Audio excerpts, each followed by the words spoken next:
Ini adalah siaran langsung warna yang hanya bisa ditonton dengan membayar dan tak lama kemudian ada penonton yang mengisi ulang 10.000 won Korea menjadi donatur utama. Penonton meminta host menelepon pacar pemeran utama wanita. Hyun Jung yang menerima telepon tidak lagi bersemangat, pura-pura tidak tahu siaran langsung dan ingin host memberikan telepon itu kepada pacarnya Mina. Namun host licik itu langsung berbohong, mengaku hanya menemukan ponsel di jalan dan akan menyerahkan ke kantor polisi. Hyun Jung mencoba meminta alamat host untuk mengambil ponselnya, tetapi host yang berhati-hati menolak. Mendengar itu Hyun Jung yang emosional langsung membongkar kedok sang host, bahkan mengancamnya untuk segera melepaskan Mina, jika tidak ia akan melapor ke polisi. Mungkin karena sudah lama berkecimpung di dunia host kamera tersembunyi, ia tentu tidak akan takut pada Hyun Jung yang baru lulus kuliah. Ia pun langsung menutup telepon, bahkan memanfaatkan kesempatan itu untuk menasihati penonton di siaran langsung agar tidak bersikap tidak sopan seperti Hyun Jung. Dia kembali menelepon Hyun Jung, ingin melakukan sebuah transaksi dengannya. Tentu saja dia bisa membebaskan Mina, tapi Hyun Jung harus membayar tebusan secara langsung untuk menebus putrinya. Sementara itu, sang host menuruti permintaan mereka, mulai dari membuka kancing, melepas stocking, bahkan mengambil kamera, dan mulai memotret foto-foto pribadi. Suasana ruang siaran langsung dipenuhi kegembiraan. Hanya Xianzong sendiri duduk depan komputer, dipenuhi amarah.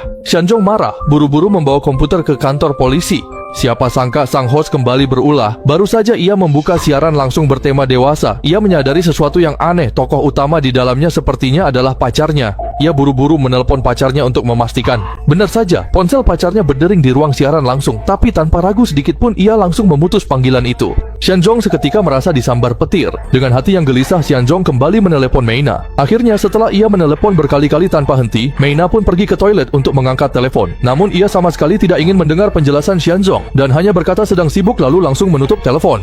Ketika Xianzong mencoba menelepon lagi, Meina sudah mematikan ponselnya. Melihat Meina keluar dari toilet dan hampir meminum air dari host, ia teringat omongan Xianzong yang terdengar ngawur, lalu meletakkan kembali gelas itu. Xianzong yang duduk di depan layar komputer panik segera menelepon polisi minta bantuan. Namun, ia tak tahu bagaimana menjelaskan situasinya, juga tak tahu lokasi pasti Meina. Polisi tak banyak membantu, malah balik mempertanyakan mengapa ia bisa masuk ruang siaran langsung berisi rekaman tersembunyi. Meina tetap meminum air yang sudah dicampur obat bius. Tak lama kemudian merasakan tubuhnya lemas dan akhirnya tertidur. Melihat hal itu, Xianzong memberitahu polisi ia akan mengirimkan tautannya. Mereka bisa melacaknya melalui alamat jaringan. Lakukan pelacakan lokasi dan mulai operasi pencarian dan penyelamatan. Namun, sepertinya streamer sudah mengantisipasi ini. Ia gencar mempromosikan bahwa dirinya telah menghabiskan banyak uang menyewa hacker top guna membuat alamat situs live streaming ini, yang diklaim tidak bisa dilacak. Selain itu, pengguna yang bisa masuk ke ruang live streaming kali ini adalah orang-orang yang telah dipilih ketat oleh streamer. Bahkan jika seseorang mendapatkan alamat situs dan tautan undangan, mereka tetap tidak bisa masuk lagi ke ruang live streaming. Jika streamer sendiri keluar lalu mencoba masuk kembali pun tidak akan berhasil, apalagi membiarkan orang luar masuk melalui tautan ke ruang live streaming ini. Saat itu juga, sang streamer mengumumkan aturan baru. Siapapun yang ingin tetap di ruang live streaming dan menonton harus membayar tiket masuk 300.000 won Korea, jika tidak mereka akan dikeluarkan. Setelah mendengar hal itu, Hyun Jung segera mengisi seluruh tabungannya, hanya demi mendapatkan kesempatan untuk menyelamatkan Mina. Tak lama, seseorang yang hanya ingin menonton keributan dan tak peduli akibatnya, langsung mengisi ulang 10.000 won Korea untuk naik ke peringkat teratas. Orang itu meminta streamer untuk membuka ponsel Mina dan melihat siapa yang tadi terus-menerus menelepon dan merusak suasana. Demi efek acara, streamer pun langsung menuruti permintaan itu. Namun, ini belum yang terburuk. Saat Hyun Jung mulai merasa putus asa, streamer itu kembali memulai lelang berikutnya. Ia mengambil alat, mendekati Mina, dan bersiap merekam video Mina untuk dijual kepada pengguna yang menawar harga tertinggi dalam 2 menit. Mendengarnya, Hyun Jung langsung terpaku panik. Ia buru-buru mengisi 3 juta yang dipinjam dari temannya ke aplikasi live streaming itu. Namun, meskipun sudah menghabiskan semua uangnya, pada detik terakhir ia tetap kalah dari pengguna bernama Tuan Super Jackpot. Hati Hyun Jung langsung hancur. Percaya dirinya lenyap setelah dikendalikan streamer. Ia terus memohon Tuan Super Jackpot agar tidak menerima video itu, bahkan menawarkan uang untuk membelinya. Namun, Tuan Super Jackpot yang serakah langsung meminta harga selangit 5 juta. Tak punya pilihan, Hyun Jung pun membuka aplikasi pinjaman online. Masalah belum selesai, justru masalah baru muncul. Streamer itu menggeledah tas Meina dan menemukan foto CT scan janin. Ini berarti Meina sudah mengandung anak Hyun Jung. Hal ini membuat Hyun Jung semakin yakin bahwa ia harus menyelamatkan Meina.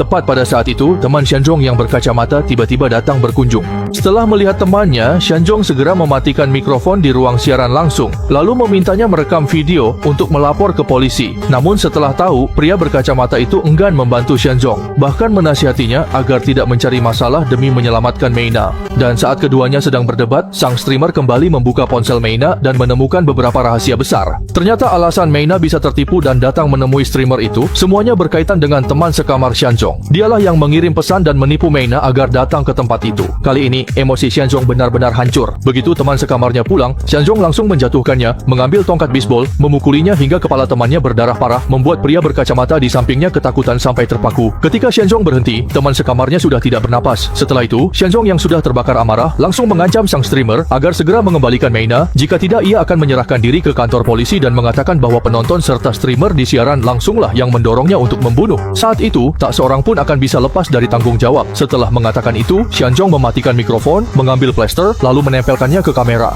Ternyata semua ini hanyalah sandiwara dia dan teman sekamarnya. Namun yang tidak diduga Xianzhong adalah sang streamer malah nekat menyuntik Meina dengan obat bius, berniat menyerahkannya kepada Big Brother yang telah membayar 25 juta. Kali ini Xianzhong tak bisa diam, ia segera berlutut dan memohon streamer melepaskan Meina. Tepat saat Xianzhong putus asa, siaran langsung tiba-tiba kembali menyala dan Xianzhong menemukan di dalam jam wakernya ada kamera tersembunyi. Saat itulah Xianzhong menyadari semua ini jebakan yang dirancang streamer dan Meina yang sudah direncanakan sejak hari Meina memberikan jam waker itu kepadanya. Meina dan streamer sama-sama pernah kehilangan orang yang mereka cintai karena siaran langsung hasil kamera tersembunyi. Jadi mereka mengumpulkan para korban dan merancang siaran gelap ini.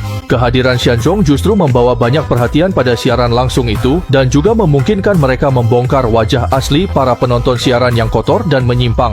Akhirnya, streamer dan Meina membongkar semua informasi penonton di ruang siaran kecuali Xianzhong dengan tujuan agar seluruh dunia bisa melihat sisi menjijikkan dan kotor mereka, sekaligus memberi pelajaran bagi orang-orang yang kecanduan siaran langsung hasil kamera tersembunyi.